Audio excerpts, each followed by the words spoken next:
let's start our next session. Yan is a decision scientist working at a pharmaceutical company, Merck Clinical. So he will tell us how to use Julia to design cost-effective experimental drugs. Yeah. Thank you very much and welcome everyone. I'm very glad to see you here. And I will try to make this talk as engaging and as fun as it gets. But before we get to that point, let me first introduce myself. Yeah, I'm Jan. I am from MSD. We are also known as American company in the US, and we use Julia to save lives. That said, we are a pharma company, biopharmaceutical company, and I'm a part of a company or group of data scientists. We call ourselves decision scientists, and we use Julia and these mathematical methods to to navigate and support the operations of our company, well, starting from preclinical research up to some clinical manufacturing and supply chain. And I would like to give credits also to my colleagues. So first to Otto Ritter sitting here with the head of our group of decision scientists. Also to Sean Wu and Tianchi Chen, who are based in the US. And on the other side to Sean Yu and Yuan Bo, who are also based in the US, and they are not from our group of decision scientists. Instead, they are on the side of the preclinical research. And for example, Sean Yu is well, a seasoned chemist, and together we try to you know, to tackle these different and very interesting problems. And I'd like to again to to thank all my colleagues. I know that some of them may be listening to this talk online, and yeah, it has been a humbling experience to work with you. So okay, so let me move. To another point. So you may wonder what these cost-efficient experimental designs actually refer to. So I will tell you a story. Um, well, we can imagine the pipeline or the sequence of the steps we need to manage during the drug development as follows. So or first we try to identify some promising compounds, the promising drugs. Then we need to test these drugs for the desired properties. And we can, of course, then adjust some properties of these compounds, but it's some kind of a filter. Like we start with many compounds and we filter these using many different triages and different tiers, and they if they succeed in some tier, they follow into the subsequent tier, and for example they go from the preclinical trials up to some clinical phase, and if they succeed in even in the clinical trials, they go to market. So, but each stage, each bucket here is very very complex.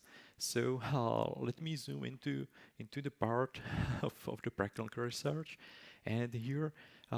Even this single box, well, this is comprised of many, of many additional filters, of many steps that we need to take. We need to test the compounds for efficacy, for safety, and uh, again, each of these layers is again very complex. So we started actually working on this, or the motivation for the development of this package was when working in the so-called PGP assays, and all the data I show here is, just for example, the structures are the chemical structures of some Merck drugs.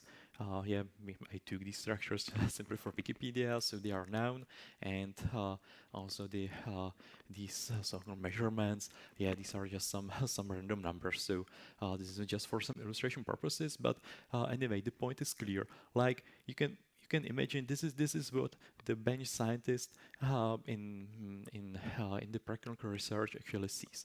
So he has some compounds, And there are multiple like assays, like multiple experiments, and we have to run these experiments. And we want to predict, for example, some particular property of the given compound. Like in this case of the BGP assays, we want to measure the drug binding properties in brain and plasma. And yeah, there are multiple experiments which are correlated, and they all somehow they bear some information towards some ultimate assay, like the so-called KPU, which is on the last line. Yeah, right on the bottom. This is some ultimate experiment, some ultimate measurement that we want to get, but unfortunately, yeah, it's very costly. For example, to perform this KPU experiment. And instead, we may want to use some or utilize some proxy experiments, and then given the measurements or the readouts of these experiments, we may want to predict this target, this ultimate experiment. So, like, yeah, this is very complex. So. Based actually, yeah. So we try to run some of these experiments, and then based on the outcomes, we may decide whether the compound whether it's promising, whether it should advance into the next tier, or whether we should really abandon this compound. And basically, yeah, there are some some rules. Which can be used to differentiate between the promising and non-promising compounds, and but it's there's some some space, of course, for improvement, like going from some static rules. We may want to create some adaptive decision-making processes where we are able to synthesize, for example, the different information which is available from these different experiments, and somehow integrate everything in a way that we don't really need to run all the assays to get all the experiments, but we want to run as few experiments as possible, so that we save some cost, and at the same time we want to maximize the information towards the ultimate experiment. So for example, yeah, here in red these are some NAs, so these are the experiments which were not measured so far, for example. And yeah, so we can of course use some predictive modeling to predict the outcomes of these experiments which were not run previously. And of course, yeah, this is done in practice, but well, what's the current state, of these things is very simple, because, for example, the chemists only use some predictive modeling starting from the chemical structure of the compound, and then they try to predict the outcome of some given experiment. But we want to, we may want to use the already available compounds. Yeah, for example, here these four, yeah, these the results of these experiments, and combine these into some boosted predictive model, and to predict the readouts of the remaining experiments. So yeah, in some sense, we try to create some posterior distribution conditioned on all the available readouts, and to get some sharp or refined estimates on the on their experimental readouts. And this, of course, can somehow be done, if we have these kind of estimates, we can, simply plug in this into some decision matrix, into some decision-making matrix on the decision-making tree, and, for example, abandon the compound earlier or so. Yeah, so there's a huge space for improvement. So in general, like in our framework, we try to combine multiple ideas. So first, we try to approach the refined estimates or predictive models, and which predict the outcomes of some experiments given the outcomes of the previous experiments. So that's the first part, and the second part is like well, to set up the ordering of the assays, or to set up the so-called research operation plan, which actually tells us we have how to run, or how to which experiments from these to actually run, and in it in what order, and so on. So like our ultimate goal is to to somehow automatize the entire cycle of drug development, yeah, where we design the drugs, make them, test them, analyze, and then based on the analysis, we again, inform the design of the next compounds. And I would like to, to set up some very intelligent paths through this research operation, through these research operations, uh, in the way that we can we can pick the next experiment which we run, and then we can somehow predict the possible outcomes for the experiment, and then we somehow already can have some estimates on which experiments will be run next, given the different possible outcomes of the first experiment, and so on. So it's like playing some chess game where we have some possible moves, and in our case, yeah, if we have some possible moves, then the opponent takes his move. So the opponent here, this is the outcome of the experiment, which is not non-deterministic. Obviously, like we can only predict the outcome of the experiment, and then based on the outcome of the experiment, we want to make the subsequent move. And of course, we want to somehow to hedge against the different possible, readouts, or the outcomes of the experiments. So it's sort of like setting some chess playing engine or so. And also, of course, there's space for improvement. Also, is motivated by the fact that the computer can much easily wrangle with this huge complexity and correlations of between the different assays, and yeah, it can uncover these correlations and work with them very in some smart way. And yeah, for human scientists, this is much more difficult, and it in practice it requires some extensive training. So this is costly, and we want to avoid this. Okay. So yeah, to that end, we developed this framework, this package we call the cost-efficient experimental designs. Yeah, here's some some artificial definition of what I mean, by cost-efficient in this context. So like as I said, we want to get as much information with the least possible cost. Yeah, so we try to minimize the cost necessary to obtain the given amount of information. At the same time, yeah, we try to assess the cost-benefit ratio of of the possible experiments which we can run.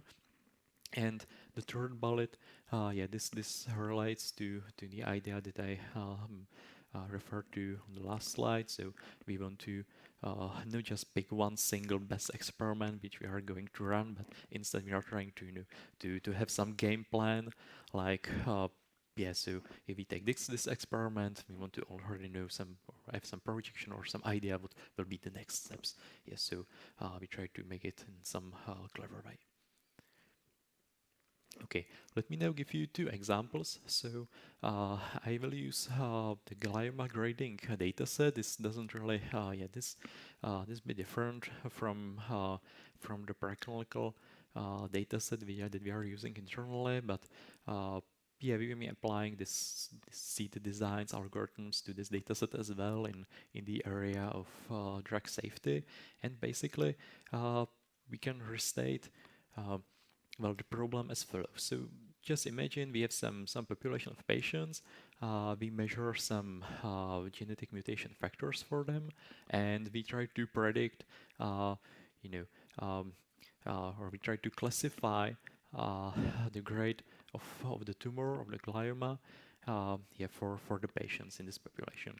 And yeah, there are two types of these tumors. So it can be lower grade glioma or glioblastoma, and yeah, we want to try to classify this given some clinical features, for example, age or gender, and at the other hand, using 7 mutation factors.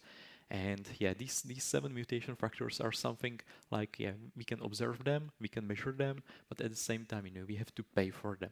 So we try to, we would like to measure as few factors as possible, but still get some accurate prediction or classification. So uh, at this point, like our algorithm can take the general data set of the past outcomes for the population of the past measurements. We can also, like this is shown here, we can annotate the different experiments which we can take. Each experiment is associated with some cost, and each experiment this it leads somehow to to observing of some given feature in the data set. And we can now, for each subset of these experiments, we want to quantify the information gain of this subset. And like we can do this simply by using, for example, some classifier from the MLJ library, and we simply use the predictive accuracy of the given model as the proxy for the information gain. And then given these these estimates on the predictive accuracies, here we can set up so-called Pareto-efficient frontiers. So like, let me explain this. On the x-axis, this is the cost of observing or running the given set of experiments, and on the y-axis this is the predictive accuracy associated with the subset of the experiments. So this is a very interesting plot in the sense that, for example, you can see there's a huge gap starting from this between this blue and this light green point. So in some sense, you can see, or you can guess that it makes sense to for example, to execute the experiment or the subset of the experiments corresponding to the light green point. In the sense that we pay more, definitely more than for the blue experiment, but at the same time, there's a huge gain in the predictive accuracy. But at the same time, for example, between this light red and this red point, there's a huge gap in terms of the combined cost. In terms of the cost, but the information gain or the gain in terms of the predictive accuracy is not as large. So this is some very nice plot, and for example, if we were if the task was were to, for example, to decide which experiment to run, so we would say like run this a light green or the green one. So we get some nice accuracy, and the cost is still limited. But of course, it depends on the specific context and on the demands that, for example, decision makers actually have. So we may, for example, if we have some lower bound on the accuracy, we may simply need to run this red experiment. But this is some kind of archetypical image or plot that we are dealing with. Another interesting part is, for example, is that we can use this CEEDesigns package, for example, in this still in the same context, to measure the predictive gain if we, for example, introduce some extra feature. So, for example, this is still in for the glioma grading task. So we have the gene mutation factors, but we can also consider, for example, adding some histopathology image analysis. So we can simply run some CV algorithm and get some prediction from this algorithm and combine this with the genetic mutation factors. And we may ask if this if the inclusion of this additional feature, whether this leads to some improvement, of the predictive accuracy, whether it somehow shifts the plot. And of course, we can somehow associate this additional feature with some cost again. And for example, for the values of the cost and the predictive accuracy that I selected here, we can we can obtain the front as here. So like this is the front for just for the gene mutation factors, and this also includes the image analysis. So like you can see that by including the additional feature, we can achieve at the same cost level, we can achieve higher accuracy and higher information gain. And yeah, this this this is a moving image. Yeah, this is animated. So here I simply simulated different sensitivity specificity values for the new CV feature, and also different values for cost. And I show actually how the efficient front of the decisions, how this shifts.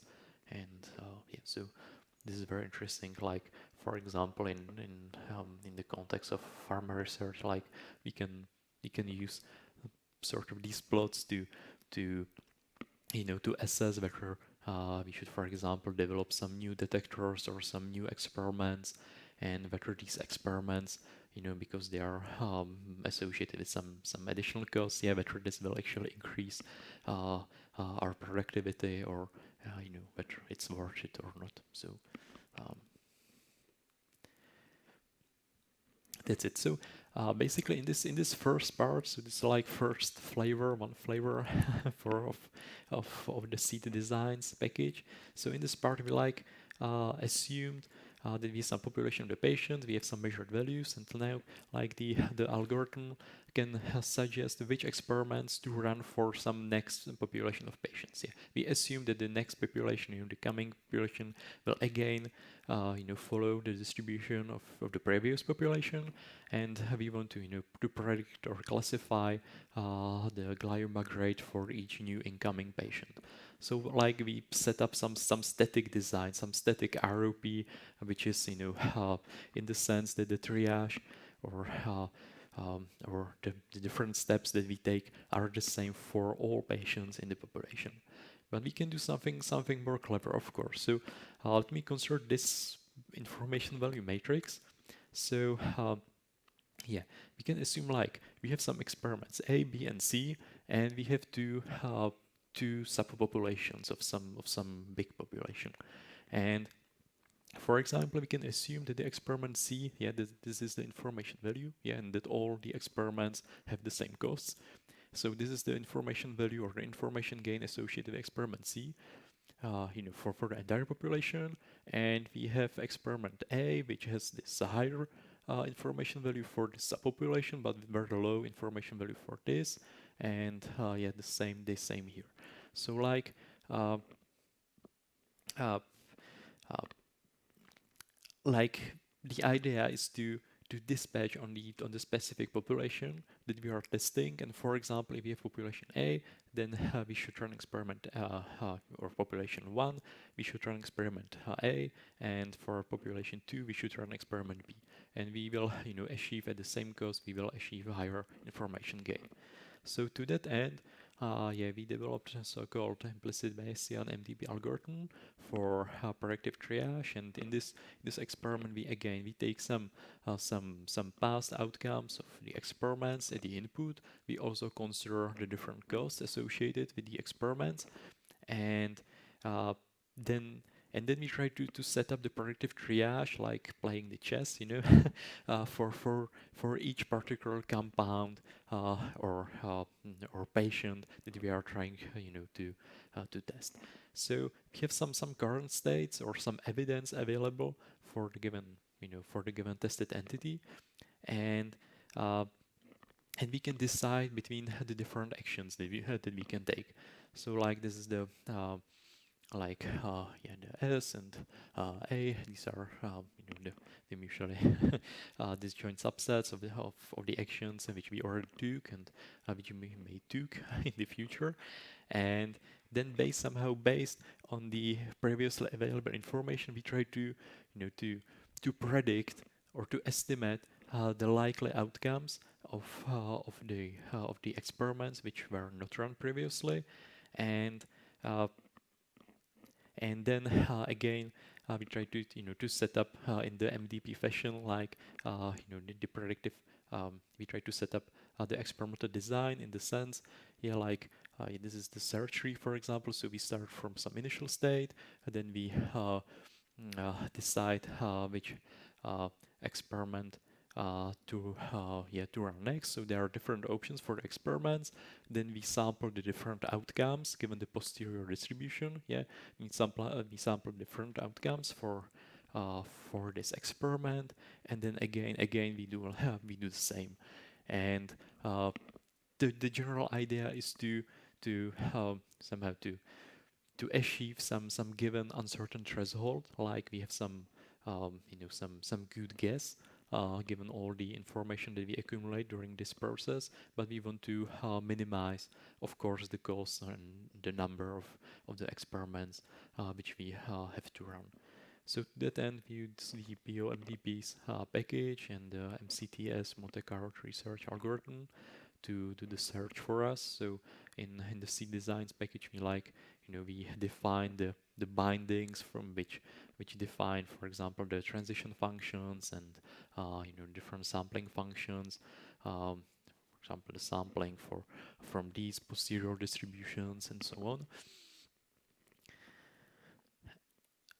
And if you are interested, you can also review our preprint, which where we apply these algorithms, this IBMDP algorithm to the specific context of the PGP assays. There's also a matrix or some table which compares well, or which shows that we can achieve some cost savings in practice by using this algorithm. And yeah, there are some other figures like pertaining to the specific PGP assays case. Like for example, here we use some this illustrates how the posterior distribution about the target assay changes as we accumulate new information. So at the beginning, like we have no we have no experimental evidence, and somehow we have the highest uncertainty. And as we achieve, or as we gain, or as we run the additional experiments, like we are able to to refine the estimates and the predictions, and somehow you know um, um, to have some more focused guesses on on the actual properties of the compounds. And yeah, that's it. That's for the second flavor of the CEEDesigns package. Like, so we have two algorithms. The first algorithm is like for some static design that all the patients or entities will flow, and the second design or the second flavor is like where each entity or each compound has some specific experimental design, and yeah, so we can dispatch on the particular properties of that entity. And yeah, I just wanted to mention. So this is this is from my last year's talk in Cambridge at MIT. Yeah, this is this package, and the CEEDesigns package is a part of a larger ecosystem that we develop at Merck. And so first we have a package called Reactive Dynamics. This is for some expressive process modeling. It's like using some syntax of chemical networks, but to model business processes. We also have a package called algebraic agents.jl. This is like agents.jl, but you can put very different problem modalities together. For example, you can combine some ABMs with some SDEs and so on. So it's really like used for some simple approximation, but it's very nice like that you can put these different types of problems together. And yeah, we are working also trying to put all these different parts together and like model the entire pipeline. So yeah, this is the this is the figure from the beginning of this talk. Yeah, so each box somehow corresponds to some very complex process in pharma R&D, and we can use our tools to to approximate these different to approximate the dynamics of these different boxes. And yeah, so for example, we can, for this part, we somehow generate some, or we define some generative process of the new molecular entities. There can be some other part where we set up um, how actually some static triage or some static ROPs actually look like for for these compounds in discovery. For preclinical, for example, we can use CEEDesigns, yeah, to run these to run these adaptive ROPs, and we can also, for example, consider some part for the latest stage of development, and we can, for example, model the manufacturing of the drugs, and so yeah, and we can like put everything together. It's just really for some simple approximation, but yeah, if we have in these these guesses or these estimates, like we can then iterate and go deeper and refine these models. So it's only used for some simple approximation, and but it's very powerful. Okay, so that's all from my end. Thank you. Thank you. Any question from the audience? If not, I have a question. So I can imagine the process must be very complex, involves many different steps, and also different, let's say, compounds. If I apply this algorithm, do I need to refine every time? Yeah, it quite depends on the quality, for example, of the data. So so the easiest case would be like for the static design. This is the first part that I presented, and for the second part, for example, you have to, yeah, it's right that you have to mm, for example, so properly define how these posterior distributions should look like. So we use for example, some weight functionals, yeah, which weigh the distance, or they estimate the distance from one particular compound that we are testing at this moment to the compounds that we tested in the past, and we try to use this distance somehow as a weight for the posterior distribution, like, Okay. and you can play, for example, with how to set up these weights, and yeah, so it may require some yes, some fine-tuning. effort for fine tuning. Yeah. Okay. And how much data do you need, let's say, because you say there is an AI step, right? Yeah, like we can start with few hundreds compounds. I see. Okay. All right. Yeah, but the more data, the better, of course. Yes, of course. Yeah. All right. Thank you. That would conclude this afternoon session. Thanks, everyone.